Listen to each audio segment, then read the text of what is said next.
मेरे प्रिय बच्चे, कैसे हो तुम? आज मैं तुम्हारे लिए एक संदेश लेकर आया हूँ जो तुम्हारे लिए बहुत ही महत्वपूर्ण और बहुत ही खास होने वाला है। इसलिए मेरे प्रिय बच्चे, जो भी माँ काली का सच्चे भक्त हैं, सबसे पहले लाइक करके टाइप करें जय माँ काली। मेरे प्रिय बच्चे, काली माँ का आशीर्वाद आपके ऊपर जब पड़ेगा तो तुम्हारी जिंदगी स्वर्ग जैसी हो जाएगी। मेरे प्यारे बच्चे, माँ काली बहुत ही शक्तिशाली देवताओं में से एक है, इसलिए माँ काली को कभी अनादर ना करें। क्या पता तुम्हारे जीवन यह संदेश से बदल जाए। मेरे प्रिय बच्चे, हम तुम्हारे लिए बहुत ही मेहनत करके संदेश लाते हैं, इसलिए क्या आप मेरे वीडियो को एक लाइक करके सब्सक्राइब जरूर कर दीजिएगा ताकि हम आपको तरक्की की राह पर लेकर जा सके, आपके लिए अच्छे से अच्छी संदेश दे सके। माँ काली का सच्चे भक्त अभी टाइप करें 108 3 बार। माँ काली की आशीर्वाद तुरंत आपके ऊपर पड़ेगा। मेरे प्रिय बच्चे, माँ काली जब भी अपने भक्तों के ऊपर कृपा दृष्टि दिखाते हैं, उस भक्त की जीवन संवर जाते हैं। इसलिए मेरे प्रिय बच्चे, आप भी माँ काली का सच्चे भक्त हैं। तेरे संदेश को बीच में अधूरा अंत तक देखें। आज जो वह तुम्हारे परिवार के सदस्यों द्वारा सभी दुनिया वालों के सामने आएगा, लेकिन इसके साथ ही तुम्हें काफी बड़े बड़े कार्य को करना पड़ेगा। इसलिए तुम अपने अंदर इन 3 मेरी बताए हुए कार्य को करके स्वयं भी देख सकते हो अपने जीवन में। तुम इस बात को कभी मत भूलना कि कोई भी बुरा वक्त जब तुम्हारे सामने आता है, वह भी तुम्हें आगे चलने के लिए बहुत कुछ सिखा कर जाता है। इसलिए किसी भी अच्छे बुरे समय से कुछ ना कुछ सीख लो जरूर आगे के रास्ते चलने के लिए। तुम जहां तक चले जाते हो, इससे आगे का रास्ता तुम्हें जब दिखाई नहीं देता, लेकिन जब जिस स्थान पर तुम पहुंचते हो उससे कुछ दूरी का रास्ता साफ हो जाता है। मेरे बच्चे, आज तुम्हें इस बात को जानना आवश्यक है कि इंसान अपना चेहरा तो साफ रखता है जिस पर लोगों की नजर होती है, परंतु दिल को साफ नहीं रख पाता। वह सोचता है आज कौन से अच्छे कपड़े पहने जिससे मैं आज अच्छा देखूं। हर मनुष्य हर रोज सोचता है, लेकिन आज कौन सा अच्छा कर्म करूं जिससे मैं भगवान को अच्छा लगूं, यह कोई नहीं सोचता। मेरे बच्चे, एक बार एक व्यक्ति ने एक संत से पूछा, हम ईश्वर के आगे सर क्यों झुकाते हैं?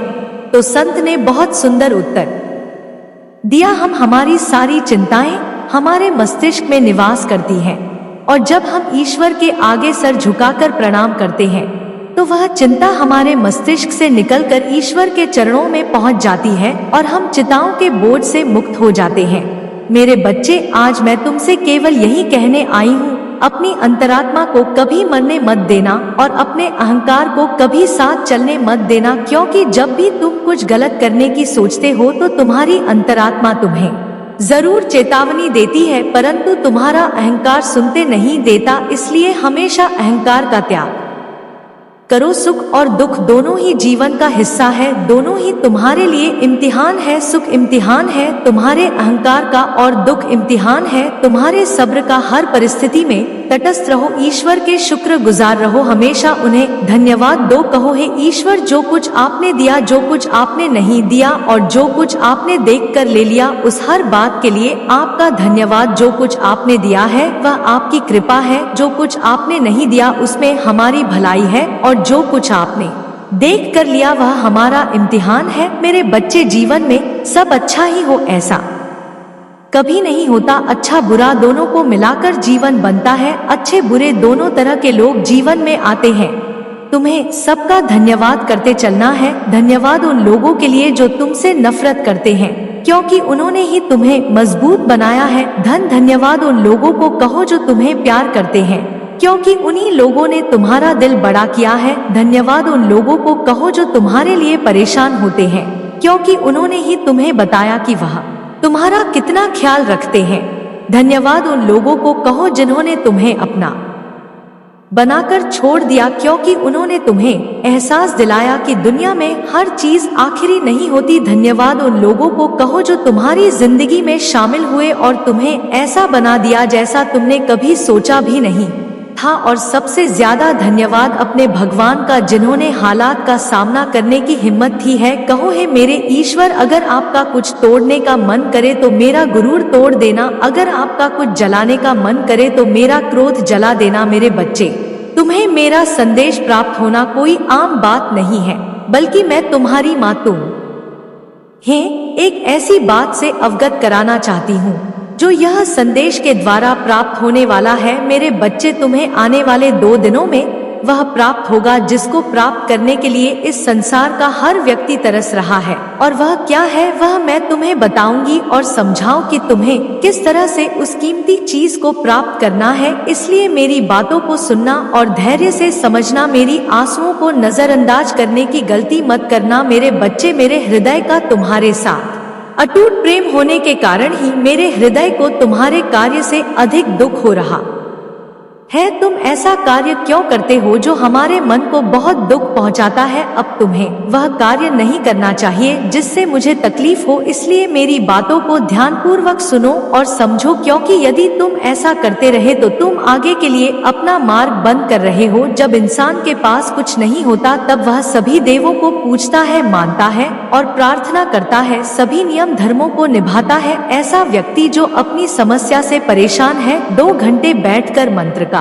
उच्चारण करता है। कोई ऐसी पूजा नहीं जिसको वह करता ना हो। जब इंसान के अंदर किसी चीज को पाने की लालसा और चाहत होती है, उस समय उसके द्वारा की गई पूजा और प्रार्थना अवश्य सुनी जाती है। परंतु वही कुछ बच्चे ऐसे हैं जिनको कष्टों से मुक्ति मिलती है। मेरे बच्चे, तुम जो परेशानियां में पूजा पाठ करते हो, तुम्हारी तपस्या से प्रसन्न होकर समाप्त कर देती हूँ। परंतु उसके पश्चात तुम ना तो उतना पूजा पाठ पर ध्यान रखते हो, ना किसी नियम धर्म को निभाते हो, बल्कि कुछ ऐसे कार्य करने लगते हो जैसे तुम स्वयं पर अभिमान करने लगते हो और गुरु दूर करने लगते हो। तो मेरा हृदय तुम्हारे कार्यों से बहुत ही ज्यादा दुखी होता है। तुम पीछे के समय को भूल जाते हो कि पिछले कुछ ऐसे समय में तुमने पूजा के द्वारा घोर तपस्या की और उसके फल स्वरूप तुम्हें यह सब प्राप्त हुआ है। यदि तुम दोबारा गुरूर कर रहे हो, घमंड कर रहे हो और उन नियमों को नहीं निभा रहे हो, तो तुम्हारे इन कर्मों के चलते वापस से तुम्हारे दिनों में परिवर्तन हो सकता है। कहने का तात्पर्य है कि अच्छे दिन जो आए हैं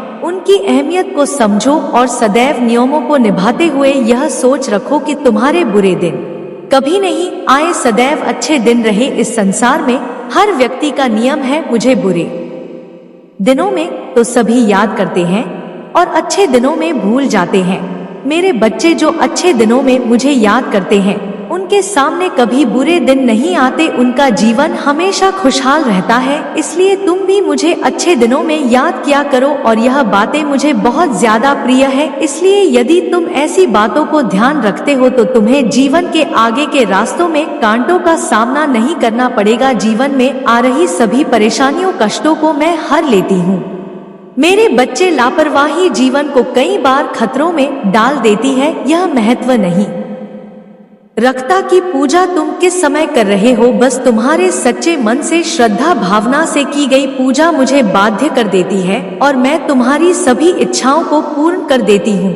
मेरे बच्चे, सभी कार्यों पर ध्यान देने वाला व्यक्ति उस फूल की तरह बन जाता है जिसकी खुशबू सभी को महका देती है। और यदि ऐसा व्यक्ति जिसके साथ रहता है, उस व्यक्ति के जीवन में उन्नति ही उसकी पहचान होती है। उसे जीवन में किसी भी चीज की कोई कमी नहीं होती, क्योंकि लालच बस किसी की पूजा नहीं करनी है, बल्कि श्रद्धा से, भक्ति भाव से उसका हर कार्य भली भांति हो जाता है। इसलिए मेरे बच्चे, तुम भी ऐसा कोई कार्य मत करो जिससे कि मुझे तुम्हारे किसी भी कार्य से दुख हो, बल्कि तुम्हारा जीवन तुम्हारी हर बात से जुड़ा है, तुम्हारा हर कर्म जुड़ा हुआ है। अच्छा कर्म हो या बुरा, सबक तुम्हारे जीवन पर गहरा प्रभाव पड़ता है। मेरी यह बात का ध्यान रखना है। मेरा आशीर्वाद सदैव तुम्हारे साथ है। जय हो माता रानी, हर हर महादेव। मेरे बच्चे, कुछ भी हो जाए, अपने विश्वास को कभी टूटने मत देना। तुम्हारे विश्वास की डोर बहुत मजबूत है, क्योंकि मैंने देखा है तुमने हर गंभीर समस्या, चाहे कैसी भी परिस्थितियां क्यों ना हो, उसका सामना तुमने डटकर किया है। मेरे बच्चे, मैं तुमसे यही कहना चाहती हूँ कि तुम एक बहादुर बच्चे हो, इतने बहादुर कि मुझे बहुत ही ज्यादा तुम पर गर्व होता है। क्या तुम्हें याद है